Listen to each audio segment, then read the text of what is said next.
Alam niyo mga kaibigan, maging aware kayo sa mga taong nag-i-invite sa inyo para magsabi ng investment.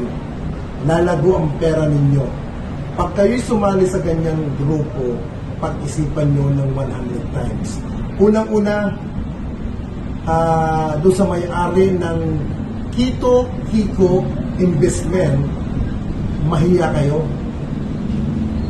Unang-una, pinaghirapan niya ng mga OFW, pinaghirapan niya ng mga tao para magkaroon sila ng pera, hindi para ilagak sa inyo at gamitin para maloko sila.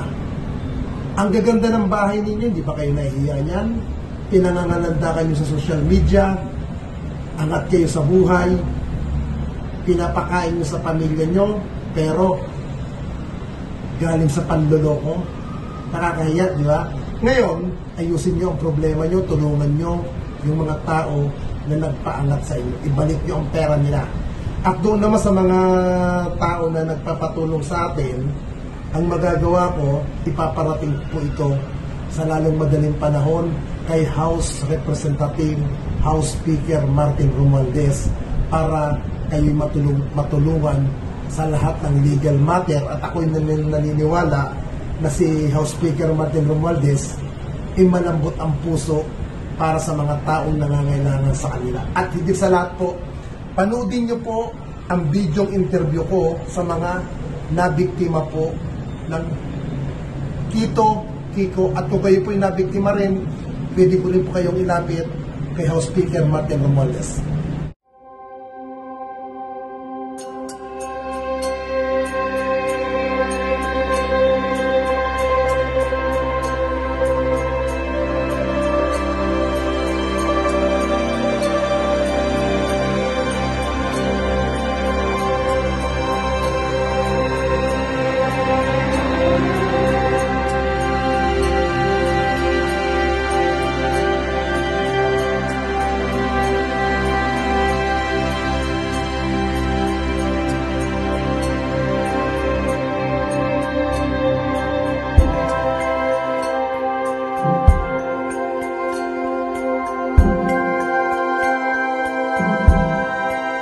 Ate, pwedeng malaman kung anong pangalan nung investment group na nirereklamo nyo? Yung store po nila ay Kiko Variety Shop. Yun yung pakilala nila, which is yun din yung store, pangalan ng store dun sa Binangonan, Rizal. Ang may-ari ay si Rexel Rose Cernero Season, and yung asawa niya is si Jocar Season po. Ngayon, paano kayo napasok sa investment group na yan? May mga kaibigan kami na nagsasabi na pag nag-cash in kami ng gantong halaga, babalik sa amin ng halos doble. So naengganyo kami bilang hindi naman talaga kikita yung pera kung nakatabi lang sa amin. So nahikayat niya kami ng September. Supposedly, dapat mabibigay na yung pera sa amin by January and February. Kaso nung kinukuha na namin yung pera, wala na silang maibigay. Ang laging dahilan ay lubog daw sila ngayon, wala raw silang ibibigay na pera sa mga investors. And then nung January 20, nagpatawag sila ng meeting, which is nagulat kami dahil halos 400 to 500 investors yung halos magwala doon. 500? Nasa halos 500 na katao. Okay. Dahil karamihan sa kanila, ang investment daw ay nasa 500,000, 1 million, at may mga maliliit din na tao na 5,000, 10,000. Pero meron ba pagkakataon na may nabawi kang pera doon? Noong una, nabigyan nila ako, parang 3,000 lang naman yung tinubo nun. Dahil 2 weeks lang naman nila na ano sa akin. So parang nagtiwala ako. Doon sa 3,000, magkano ang investment mo nun? 50,000 po. 50,000. Nakakuha ka ng 3,000. Nakakuha ako ng 3,000 patubo nila. Pero halos inaway ko pa sila noon dahil ayaw nga nila ibalik sa akin yung pera. Inano ko sila na kailangan ko yung pera. Halos gabi na rin nila na ano sa akin yun eh. Nailabas yung pera. Ang usapan, parang na-delay pa sila ng 2 days noon. Magkano ang total na na-invest mo? 200,000 po ngayon. 200,000. Yung pera ko pa sa kanila. Saradong 200. 200,000. Wala pa doon yung tubo na sinasabi ano yung nila mga dapat. pangako nila sa'yo na nagustuhan mo kaya ka nag-invest? May kontrata kaming pinirmahan na actually putol-putol kasi yung naging transaction namin. So parang 50,000, 50,000. Napatutubuin nila ng 20,000 sa gantong tagal ng buwan na hihiramin nila yung pera, ganyan. Kaso, meron din naman sa kontratang sinabi na pag nag-emergency pull-out kami, pwede namin makuha yung kapital, bigyan lang sila ng at least 20 days. Kaso lagpas 20 days na wala pa rin kami nakukuha pera sa kanila. Ito, te, yung investment group na to, ano ang pinakapakay nito? Ang sabi sa kontrata, yung mga perang ini-invest namin ay ipapasok doon sa tindahan, which is may tindahan naman talaga sila. Pero Tindahan na ngayon, iba-iba, parang yung may mga plastic wares, ngayon pinasok nila yung mga pagkain. Nagulat kami, may mga salon-salon na rin sila. May mga motor shop din silang pag-aari ngayon. Kaya nagtiwala kami kasi meron talaga silang physical store. Bago ka nagsasalita ngayon na nagka-problema sa pera ninyo, meron ba pagkakataon na nakausap mo mismo yung may-ari na kayong dalawa lang na nagkakaayusan kayo?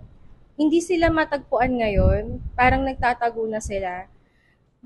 Kinakausap nila kami sa Facebook, pero wala silang maibigay na sagot sa amin kung kailan nila may bibigay yung pera. Pero ang sabi naman nung kasama mo, abogado ang humaharap sa inyo. May abogado doon na ang sinasabi rin ay hindi sigurado kung kailan kami mababayaran. Wala kaming kasiguraduhan kung mababayaran pa ba kami. Kaya lumalapit sana kami para humingi ng tulong sa inyo. Dahil malaking bagay sa pamilya namin yung mga pera na kinuha nila sa amin. Okay. Ngayon, ma'am, anong gusto niyo pong mangyari para mailapit natin kayo sa taas?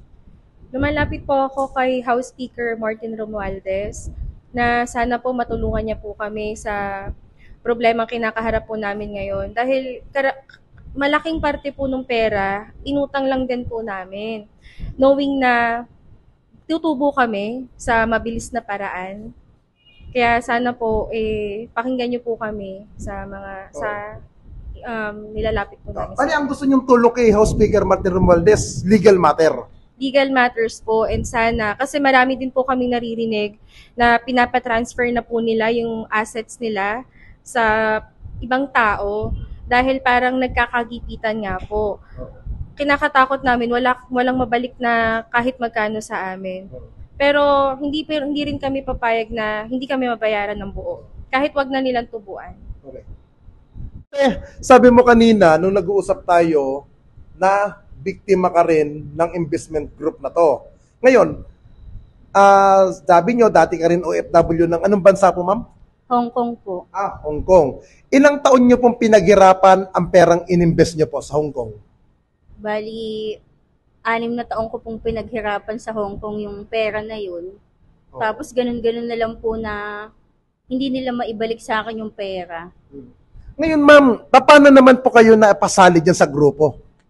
Bali, dumaan lang po yung Facebook page nila sa wall ko. Tapos, nakita ko po dun yung mga good to be true na pangako nila. Yung ganito, ang lalaki ng percent nila, mas malaki pa sa bangko. Kaya mas nakonvince ako. Ibig sabihin, walang nag-recruit sa inyo na tao? Wala po. Nakita nyo lang through social media? Opo. Kasi may mga nag-share sa mga page nila. Opo. Sa inyo, ma'am, magkano po ang inyong na-invest? 800,000. 800,000. Meron na po ba kayong nabawi sa pera na yon? Tubo? Wala pa po akong nababawi sa kapital. Ni isa? Wala? Wala po. Okay. Bali ngayon, ma'am, gusto nyo pong mangyari, magpapatulong din kayo kay House Speaker Martin Romualdez sa kaso po yan. Opo. Sana po matulungan po kami kasi House Speaker Martin Romualdez kasi po ang tagal pong panahon na pinaghirapan namin yun. Hardly earning money po, kumbaga. Okay, ma'am. Total, dati kayong OFW, ilang OFW ang naloko na mga kakilala nyong OFW? Bali, sa mga naririnig ko po, marami din pong OFW, mga retired teacher, retired na, basta matatanda po, marami po kaming kasama sa meeting. Sige ma'am, bali ang gagawin namin, ipaparating namin to kagad kay House Speaker Romualdez, tapos i-update ko kayo kagad. Opo, maraming salamat po. Okay, ma'am.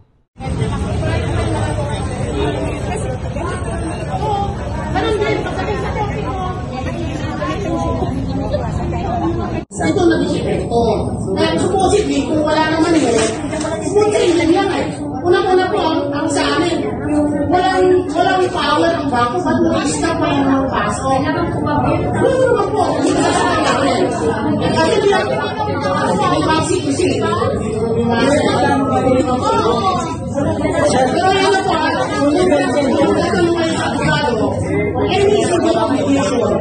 nag-lapse na yung automatically, combination stance, plus interest the cost of money.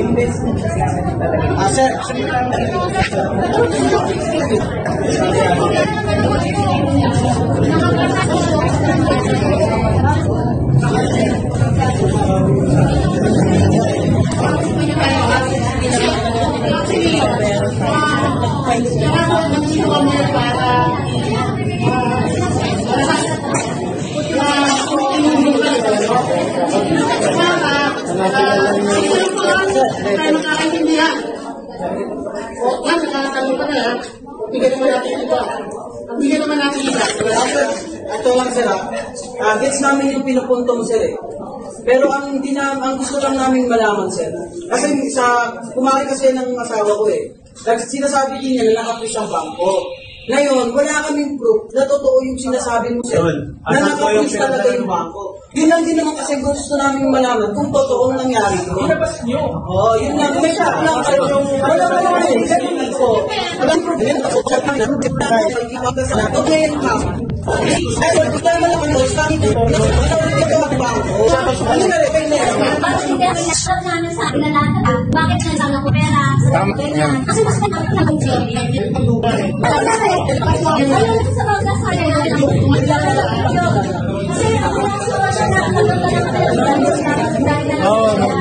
ko nga eh.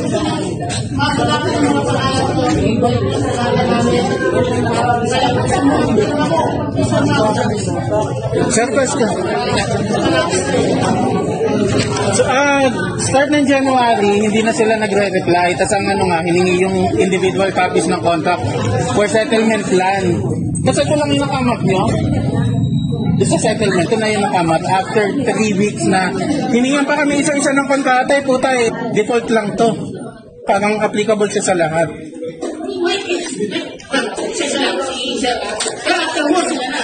Hindi, may isa pa ang tanong.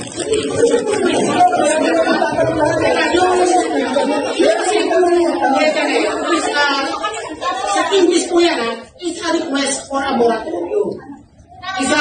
Ito ang undertaking saying the commitment of the business, of the owner. Now, as to the specific po kasi hindi namin maalagay kasi lang po mag-determine ngayon in that 1 year period. Kung mapapabilis sipa ng negosyo ng mga benta ng produkto ito be faster of that. So, ibig sabihin siya may tendency na mapaaga mabigay ng namin, pwede hindi rin nagbigay. Sir, ba't i-liquidate yung mga nila? Sir, kasi yan yung sa report. Yung plano na mag-liquidate, actually may nagsuggest na, kaya na yung shoulders. Okay, tinumbo ko na kanina eh. Kung anything na maghihila pababa sa negosyo, nasa yung mga tindahan. Plus, mas malabo yung parata ng mga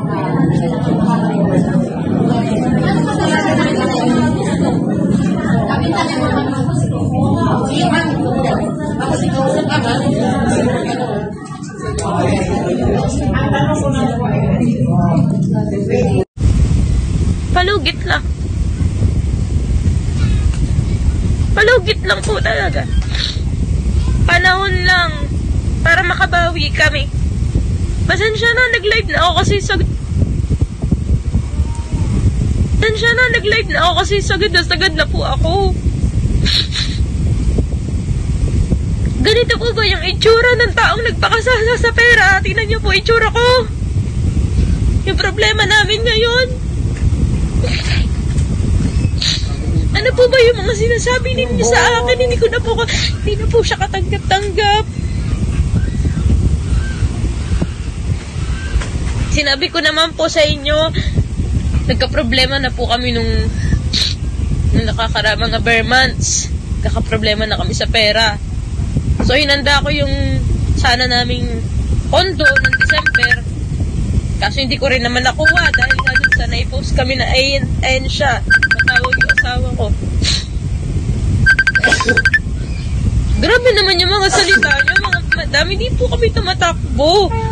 Kung alam niyo lang kung saan kami nagpupunta, naghahanap ng paraan. Sino ba po ba magtitiwala sa amin? Naipost na po kami ng SEC. Sino po ba magpapautang sa akin? Di ba wala naman na? Ano pa po ba yung mga sinasabi nyo? Palugit lang po yung hinihingi ko sa inyo. Grabe naman po yung salita ninyo sa akin. Ito po ba yung itsura ng taong nagpakasasa sa pera? Tingnan nyo nga po itsura ko. Yung mga sinasabi ninyo, ang tagal-tagal yung kumita sa Kito-K ko. Ang tagal-tagal nating na magkakasama. Sino po yung matatagal kong kasama? Sino po yung grabe magsalita? Napakapayat ko na oh. Ito po yung itsura ng masayang masaya. Masarap ang kinakain. Sinasabi nyo.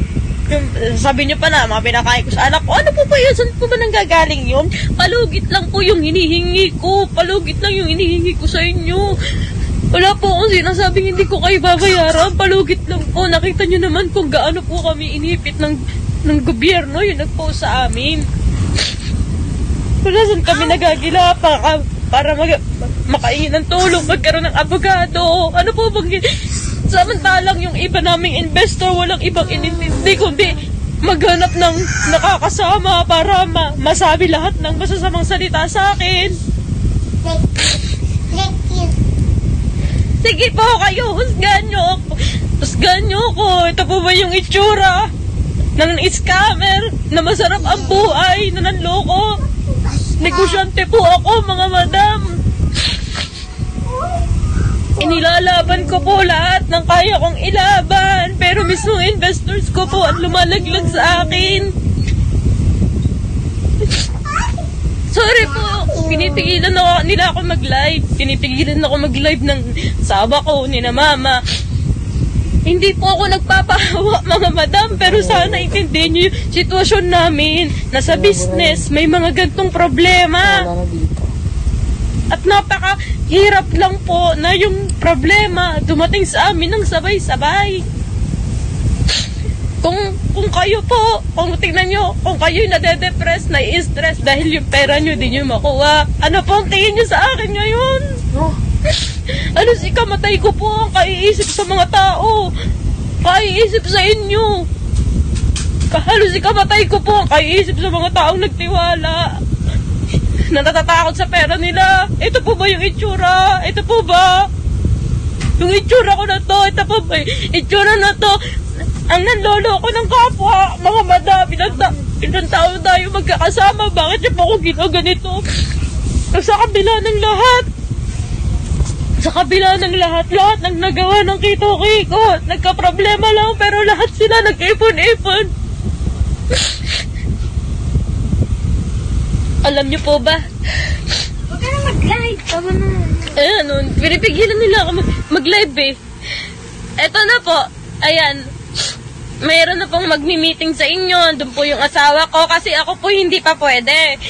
Kaya po hindi ako pwede, kasi kapag nakakarinig po ako ng sumisigaw, nanginginig po ako, halos manawalan ako ng malay. Sige na, okay na yan. Yun lang po yun. Kaya pasensya na kayo kung hindi ko maharap lahat. Kasi talagang mahina ako ngayon. Pero lalaban ako. Lalo kung di makakabayad dyan. Hindi nyo naman sinusunod. May event na yun ng ano. Ha? Kailangan ko bayaran almost 200,000 sa 22.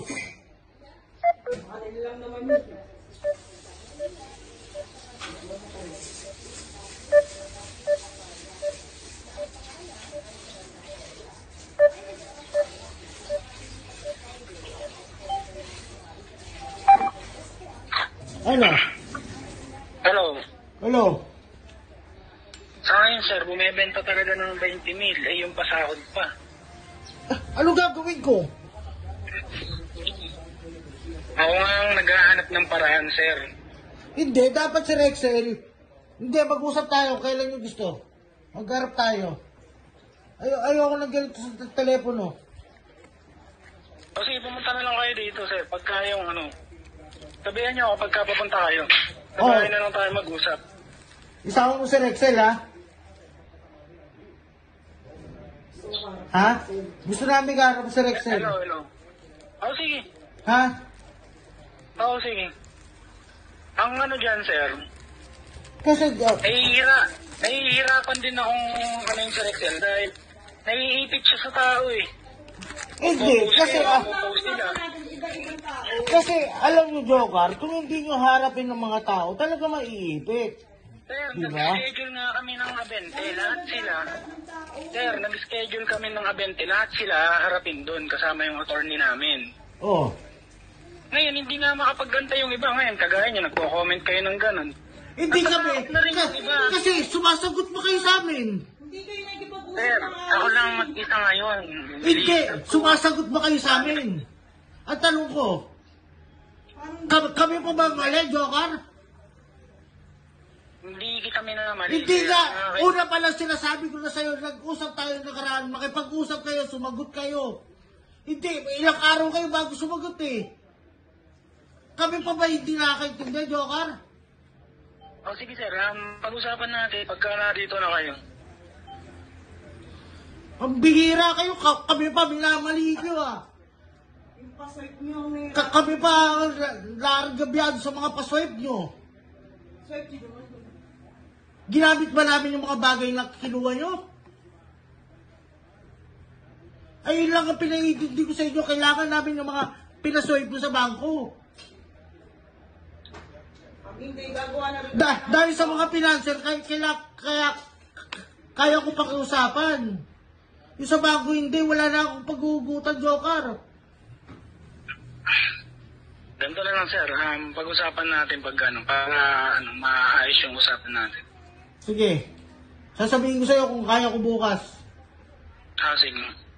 Kahit sa bahay na lang sir, pagka Okay, sige. sige. Pagka papunta na kayo para mag-cancel ako ng deliver. Okay, sige. Sige.